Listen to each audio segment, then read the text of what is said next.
Hello, my name is Jessica Boucher. This is my curriculum design project for EDL 536, Professional Development, Lesson 1. Technology Professional Development for teachers who don't really want to be here and don't really want to hear about using technology in their classroom. P.S. It's okay, I used to feel the same way. Switching gears. It's time to get a little uncomfortable and a little vulnerable. Yes, right away. Here we go. To help soothe things a little, I've included a quote from Dr. Brené Brown. She's a researcher and published author. The quote says, "Vulnerability is the birthplace of innovation, creativity, and change." Please keep this in mind and reflect on it throughout this PD. So fear. Definitions. An unpleasant emotion caused by the belief that someone or something is dangerous, likely to cause pain, or a threat. A strong emotion caused by anticipation or awareness of danger. Fear is a personal emotion, and we all have our own unique definitions of it. So, time to reflect. What are you afraid of? What is something you perceive as threatening? What is something that is painful for you? What does fear look like for you? Let's begin our activity. Take a piece of paper and begin to draw what you see in your mind relating to fear. Think of an image you can draw that could serve as a visual representation of fear. And notice I haven't given you anything to prompt or any visualizations, so your own unique representation. Pause the video if you need more time. Now that you have your drawing somewhat completed, your next step is to write words on your drawing that describe fear. Pause the video if you need more time. Let's collaborate. Take some time to share your art and descriptions within your group. Describe what your drawing represents and why you chose to draw some of the things you did. Pause if you need more time. Would anyone like to share with the whole group? Now that we've talked about fear and discussed it, here is a visual, and here are some adjectives, some you may have already discussed within your groups. Fear. Some words associated with it. Unknown, spooky, out of our control, loss of control, unfamiliar, uncertain, doesn't feel right, not what we're used to, haven't been here before, scary, dark, what's going to happen, not knowing for sure, something or someone else is in control, unease, not okay, produces feelings of anxiety. And now we can go back to some lightheartedness. So on a lighter note, while watching the upcoming video, try to think of the fears that the character may be experiencing.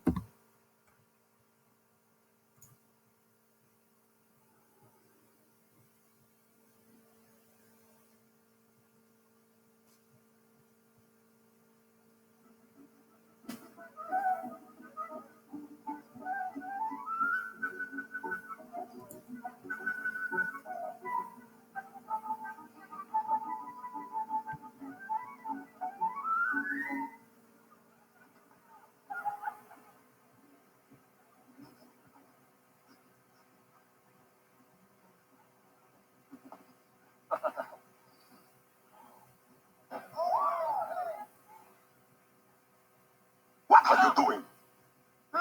I'm hungry. I don't know where I am, and I don't know when I'll find food again. Well, you are better than that. You are a cook.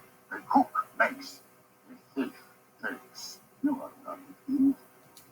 I am hungry. Food will come, Remy. Food always comes to those who love to cook.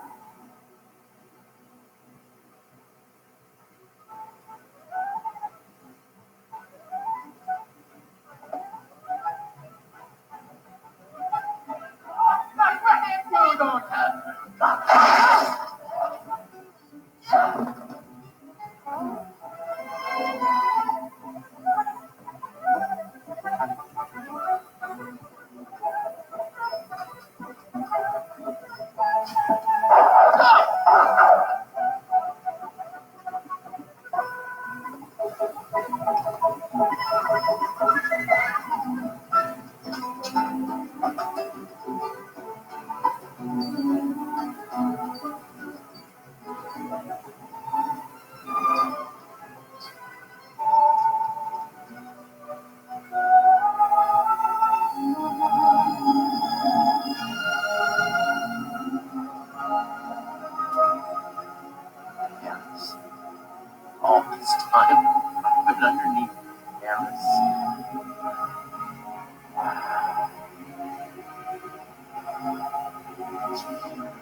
Cousteau's? Your restaurant? You've led me to your restaurant. No, I have. Yes. Dorothy's, I have led you to it. I gotta see this.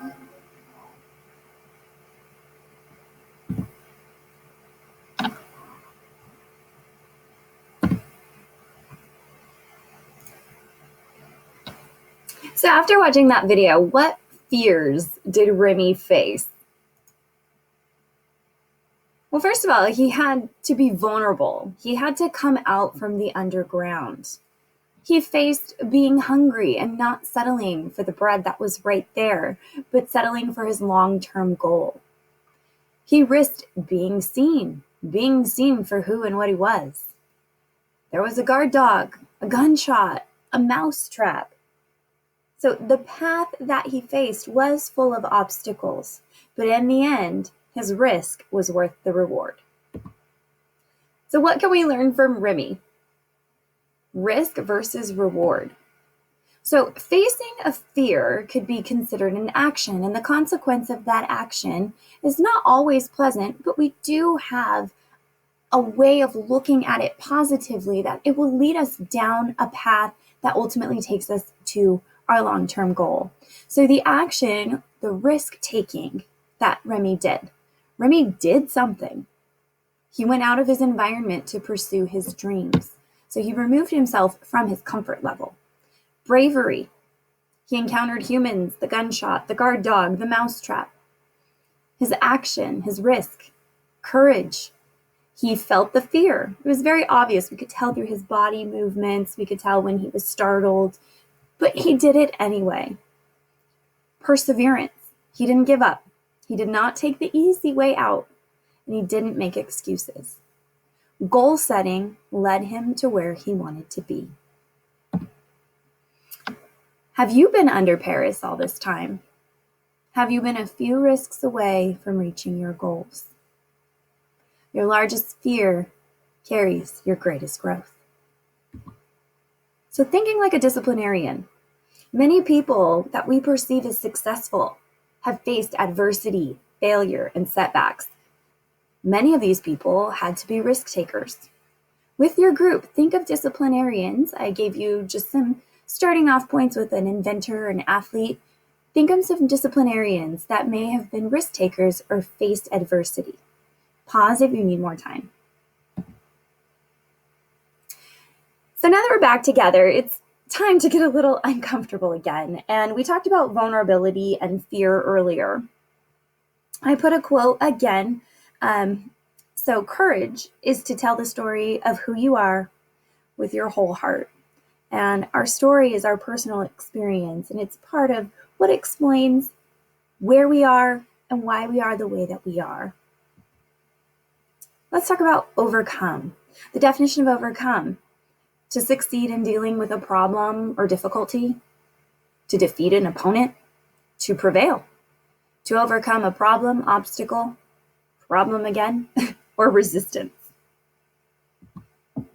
What is something you have overcome in your life? Was there an obstacle or problem you were able to overcome? Was there a situation in which you were able to prevail? Reflect on those questions for just a moment. Let's continue with our activity. On the back of your paper, draw what you see in your mind relating to overcoming. Think of an image you can draw that could serve as a visual representation of overcoming. Pause if you need more time. Now that you have your drawing somewhat completed, your next step is to write words on it that describe what it means to overcome. Pause if you need more time. Here is another hallway. Through this hallway, there is a path. It looks like there's probably something at the end of this hallway. Seems as though the experience of walking down this hallway also includes various encounters. So to overcome could shed some light on your fear. Prevail, overcome, victorious, positive, insightful, understanding, potential, perspective, perseverance, willingness, bravery, courage, and facing it. Here's the first hallway. We saw this visual when we were talking about fear and vulnerability. Here's the next hallway when we were talking about courage and overcoming. These two images can also relate to a fixed and a growth mindset. Both are hallways. Perception is different. So a fixed mindset person would see that hallway as something that was unknown and scary. A growth mindset person could see that hallway as potential and adventurous. So we've talked about fear, vulnerability, risk versus reward, courage, and overcoming. So this slide is titled, Get Over It and Get IT. Your comfort zone, and then where the magic happens. So just like Remy having to come out from underground to realize he was under Paris. So let's talk about using technology in your classroom. For the sake of putting all my research onto this slide, I'm just going to go ahead and show this poorly made video that I created in Powtoons. Please don't judge. I'm being vulnerable. Maybe it worked, maybe it didn't. Let me try one more time. Oh, good.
Created using Powtoon. So that video showed some of the research that has supported why we should use IT in the classroom. So the objective today is that educators, you teachers here, will identify and specify ways to overcome perceived barriers in implementing technology in our classroom. And this falls under the ISTE standard. There we go. ISTE standard for educators, standard 1A. We are going to create a Google shared document and use the concept of crowdsourcing to identify some of our barriers. So go ahead and log into your Chromebooks. Pause if you need more time. Go to your Google Drive. Click on Shared with Me on the left of the screen. Pause if you need more time. You'll see a document that looks like this. The document is in 3-column Avid notes. So the first column would be the barrier to using technology in the classroom. The middle column is how can we overcome this barrier? And the third connecting column is why is it important for us to overcome this for our students? So we are going to be able to be vulnerable right now. We are going to have some courage because you might think that you are the only person that is facing this barrier, or you might feel silly putting something that you may think, oh, other people are going to think this is silly. But we talked about fear, we talked about vulnerability, we talked about courage and taking risks. And your barrier could help other people, or your barrier could be answered by somebody else that is also crowdsourcing on this document. So please use what you have learned today and take a risk. And hopefully we will all help and support each other in a very respectful manner. So go ahead and add to this document if there's a barrier to using technology in your classroom that you would like to overcome. And perhaps other people can contribute to how to overcome this barrier or connect you to the correct person who could help you with that. Also, do not forget the piece of why this is important to our students, because ultimately they are the ones that are going to be benefiting from using technology in the classroom. So crowdsourcing, we're all going to be collaborating on this document using the concept of crowdsourcing. Crowdsourcing is the practice of engaging in a crowd or group for a common goal, often innovative problem solving or efficiency. So as I said already, we're all going to contribute to the document to help each other problem solve and think through some of these issues. There may be others who can reach out to help us with our barriers, such as grade level leaders, a tech-savvy colleague, administration, DO, or IT, just to name a few. So action steps, add to the crowdsourcing document shared in your Google Drive. Think of ways to help overcome some of the barriers expressed on the document. Create a support system with your colleagues within your grade level or within your school. So it won't be easy, but it will be worth it. Thank you so much for sharing your